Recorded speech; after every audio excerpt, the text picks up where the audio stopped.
powerful. You clearly love to use on a regular basic.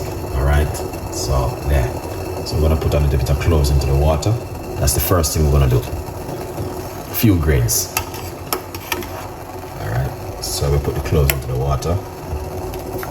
We are going to turn off the cooker. Okay? Yeah. So that's the white onion. That's looking good. Excellent. Give that a mix. Into it. Here it is. Nice one. All of that beautiful ingredients. Garlic, ginger, and white onion. Alright. Sunshine, smile on my